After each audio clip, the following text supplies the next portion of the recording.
There are moments in life when the soul grows weary, when the burdens we carry feel heavier than our strength, when prayers feel unanswered, and hope begins to flicker like a candle in the wind. In these moments, something deep inside us still whispers, "Hold on." This whisper is not weakness. It is the soul's quiet strength, an ancient knowing that life moves in unseen rhythms, that something is being formed in the invisible. You may not see it, but a miracle is already on its way. Not because you forced it, not because you earned it, but because the universe, in its divine intelligence, knows when a soul is ready, and it's preparing something for you, a shift, a breakthrough, a healing, that will remind you you were never forgotten. Let's journey through 5 truths that will prepare your heart for this miracle. There are seasons in life where everything seems to unravel, where the ground beneath you no longer feels solid, and the very fabric of who you believed you were begins to fall apart. In these moments, it is natural to feel lost, abandoned, even punished. But what if the collapse was never meant to be a cruel blow from fate, but a sacred invitation? What if what you call your breakdown is actually the first breath of your becoming? Life has a strange way of calling us to transformation. It rarely announces its arrival with clarity or comfort. Instead, it disrupts, it removes, it unsettles, and it is in this unsettling that the hidden work begins. Like a forest stripped by fire, the soul needs to burn away what is dead so that what is true can take root. When the relationship ended, when you lost the job, when the vision you had for yourself crumbled, you did not fall into emptiness. You fell into fertile ground. You fell into the silence where something new was already taking shape. Quietly, invisibly. Consider the nature of pruning. A gardener cuts back branches not to harm the plant, but to help it grow fuller, stronger, more vibrant. The tree must endure this cutting back, this reduction, to blossom again. It must experience winter, the harsh, cold season where all signs of life retreat, before it can bloom in spring. And yet, when we go through our winters, we call it failure. We see it as punishment, but the deeper wisdom reveals that the winter is where roots deepen, where strength is built not in what is seen, but in what is hidden. There is a sacredness to being broken, not in the pain itself, but in what the pain creates space for. The ego, the voice that clings to control, that fears change, that demands certainty, begins to crack, and through that crack, your true self begins to whisper. It is only in the breakdown that we begin to question the story we've been living. Only then do we ask, what truly matters? Who am I beyond the roles I've performed? And in that space of honest reckoning, a deeper self begins to emerge, not polished, not performative, but raw, real, and profoundly alive. Thomas Edison, before giving the world the light bulb, endured what many would call failure. 10,000 failed experiments, 10,000 attempts that did not work, but each failure was not a step back. It was a refinement. It taught him, it molded his mind, it forged his resolve. What he was creating was not only a light for the world, but a deeper light within himself. And so it is with you. Your struggle is not empty. It is not meaningless. It is carving space inside you. It is expanding your capacity to hold wisdom, to receive grace, to walk humbly with those who suffer, to understand joy more fully when it returns. We were never promised a life without storms, but we were given the capacity to endure them, not as victims but as vessels, vessels that are being shaped by every loss, every heartbreak, every confusion, and remade into something more honest and whole. The breakdown is not the end of the story. It is the sacred beginning of a deeper one. And though it may not feel like it now, you are not falling apart. You are being prepared. There is a peculiar paradox that accompanies every profound transformation. The closer you move toward the threshold of change, the more unbearable the tension becomes. It is as if life tests the very limits of your endurance, stretching your spirit just to the edge, until the old patterns break and something new is born. In those moments, when everything seems most uncertain, when nothing seems to respond to your efforts, when even your prayers feel like they are lost in the void, it is tempting to believe that you are further away than ever. But that belief is an illusion. The pain you feel now is not the signal of distance. It is the evidence of proximity. The soul, like the body, experiences contractions before birth, and these contractions are never gentle. They grip you, they disorient you, they come without warning and leave you gasping. Yet every contraction carries a hidden wisdom. It pushes something forward, something sacred, something inevitable.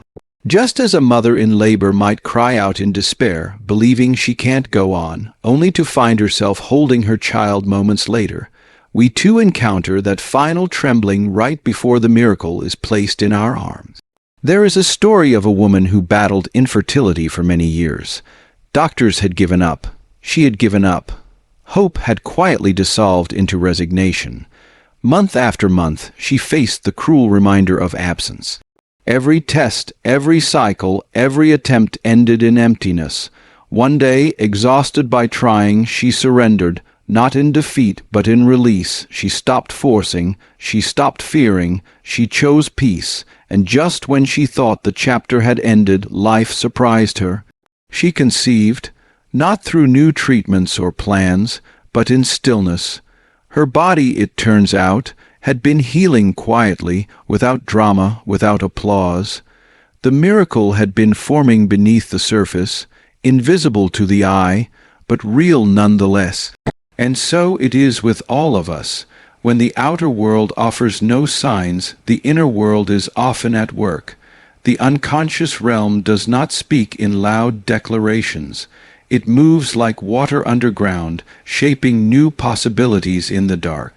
Just because you cannot see it does not mean nothing is happening. In fact, the most powerful transformations are often the ones that unfold in silence. The caterpillar does not announce its metamorphosis. It simply disappears into the cocoon, where it dissolves entirely. Its old form dies, so that a new one may emerge. If you had stopped watching during that stillness, you might have believed nothing was occurring. And yet, within that stillness, a miracle was being stitched together. Your current exhaustion may feel like failure, but perhaps it is the very friction needed to set you free. Perhaps the delays, the closed doors, the rejections, the silence, they are not signs of absence, but signals of alignment. They are clearing the path not for what you want quickly, but for what is truly yours. The waiting is not wasted.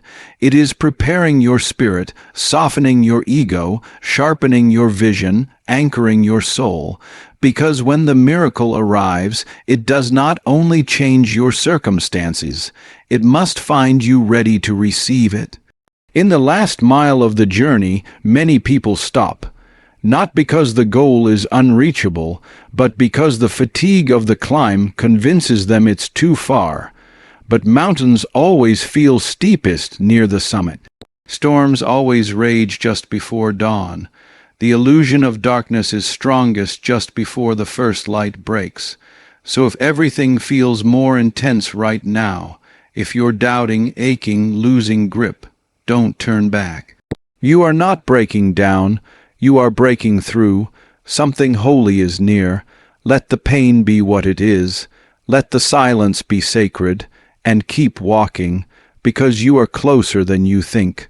Faith is not the absence of fear. It is not a naive smile worn to mask despair. Faith, in its truest essence, is the inner orientation of the soul toward meaning, even when that meaning is not yet visible. It is a posture, a quiet stance against the howling winds of circumstance. To live with faith is to move forward without proof, to trust the rhythm of life even when the music sounds dissonant. It is the radical act of choosing to believe that something deeper is at work, especially when the surface offers only silence or chaos. There is a kind of faith that is performative, born out of habit or social conditioning. But the faith that truly transforms is one forged in suffering. It is in the desert, not the garden, that the soul learns trust.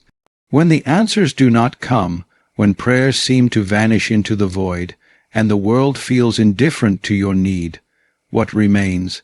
That is where real faith is born, not from convenience, but from necessity, not from abundance, but from absolute lack. Imagine standing at the edge of everything familiar, your resources depleted, your plans crumbling, your sense of control unraveling.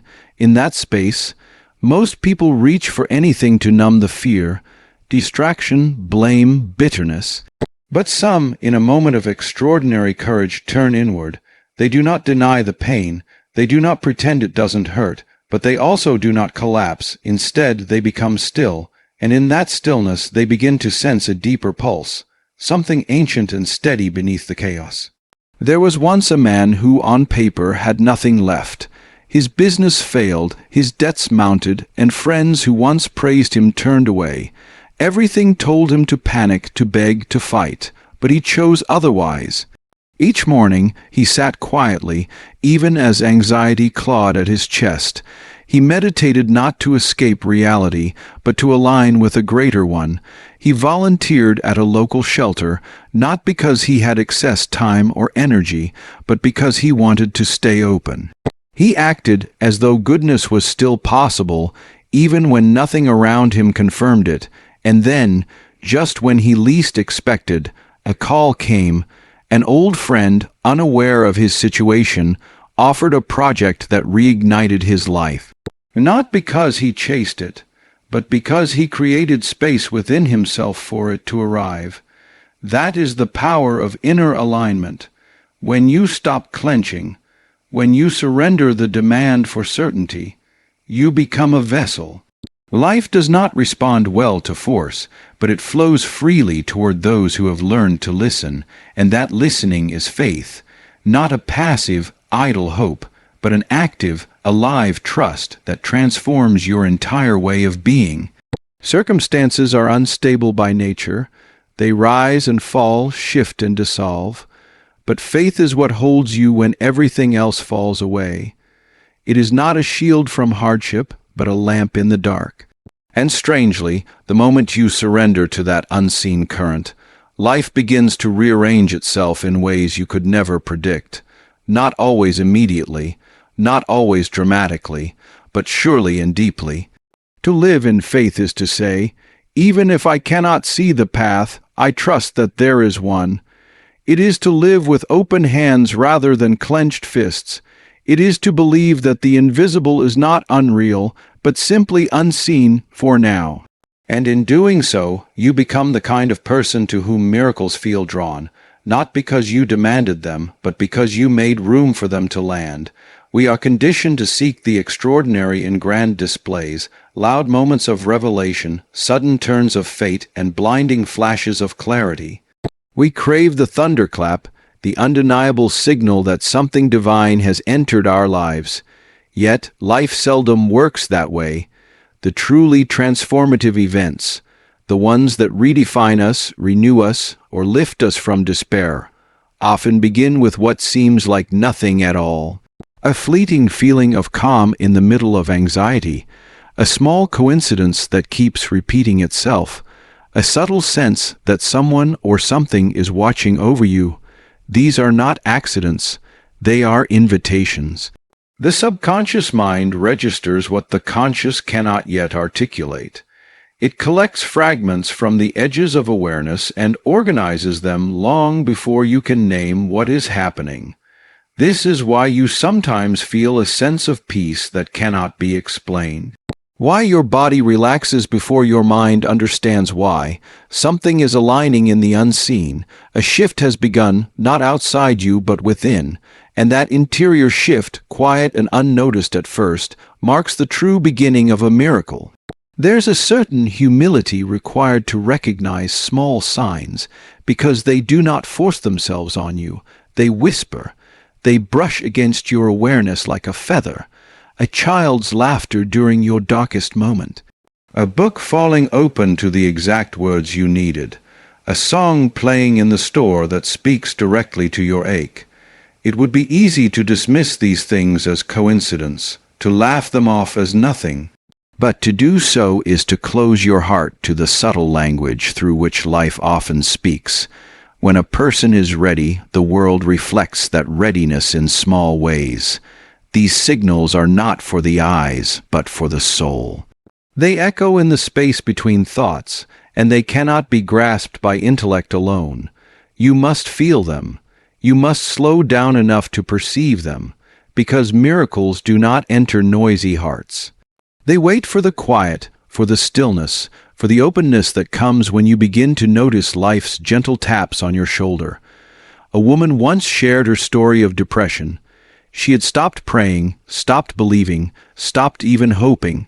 Each day felt like another wait, but one morning on her way to work, a stranger held the door for her and smiled. Not a polite, distracted smile, but a deep, intentional one. She said it felt like that smile cracked something open in her.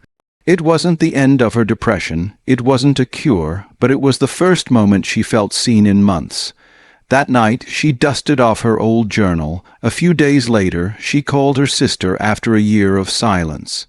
Within weeks, her internal world began to shift, and it all started with one smile, a simple human act that sparked a chain reaction toward healing. That smile was the miracle, even if it didn't look like one. We are rarely prepared for the shape miracles take. They often appear as interruptions, as delays, as mistakes. But with time, we realize they were answers in disguise. To live well is to live with eyes that are trained not just on the horizon, but on the ground beneath your feet, because miracles often begin not with trumpets from above, but with whispers right beside you. When you notice these whispers, when you acknowledge the small signs with reverence and gratitude, you expand your capacity to receive more. You stretch your spirit.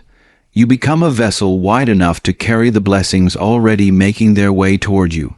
Gratitude in this way becomes a magnet, not for things but for presence, for connection, for grace. So pay attention, the signs are there. The miracle is already unfolding. It may not look like you imagined, but it is coming.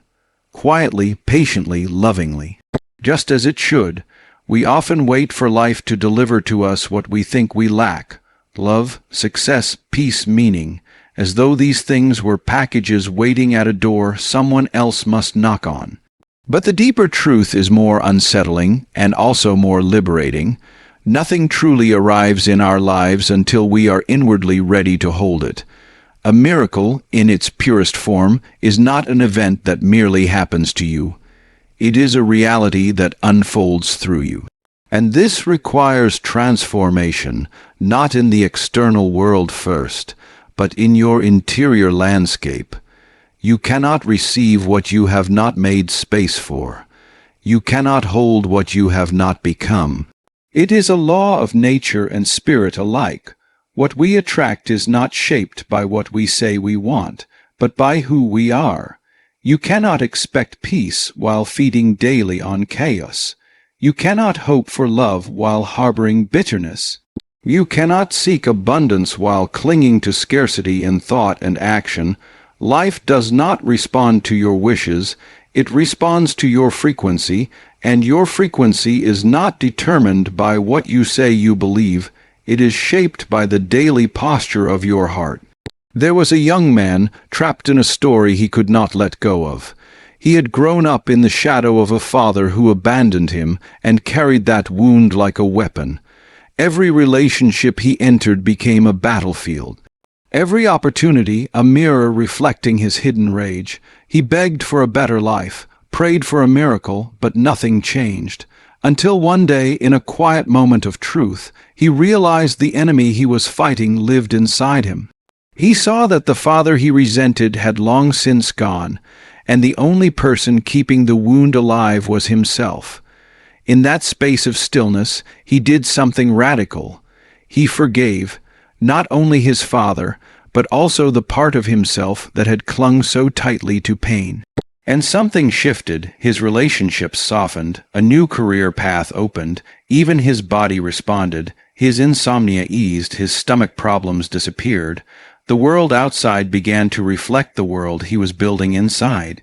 That was his miracle, not granted from above, but awakened from within. This is the uncomfortable beauty of transformation. To receive what you want, you must become it first. If you long for love, do not sit idle waiting for it to arrive. Practice it. Let your words be kind. Let your presence be safe. Let your heart be open even when it's afraid. If you desire abundance, give without fear. Share your gifts. Believe there is more than enough. If you seek healing, stop waiting for others to treat you gently. Begin by treating yourself with the tenderness you crave. Speak to yourself not with judgment, but with mercy. Rest when you need to. Say no when your soul contracts. Say yes when it expands. The path to the miracle is not linear. It is circular. What you desire most is often what you are being called to embody, not as a performance, but as an honest shift in how you move through the world. You do not become someone new by force. You become someone new through presence, through awareness, through the willingness to let go of the small, scared self who clings to what's familiar, even when it hurts. Growth asks for surrender, for courage, for faith in the unseen. A miracle is not a lightning strike. It is a sunrise. It happens slowly, steadily, often unnoticed until everything around you looks brighter. But it cannot rise if you are not facing east. To receive what you long for, turn toward it. Live as though it's already on its way, because in truth it is. And the moment you begin to live in alignment with it, you are no longer waiting for the miracle. You are the miracle becoming real. Something sacred is approaching, not by force, not by willpower, but by divine orchestration. Your part is to believe, to stay awake, and to align your heart with what is unseen but already moving. A miracle is not a faraway event. It is an intimate awakening, and it's closer than you think. Prepare yourself. It's on its way.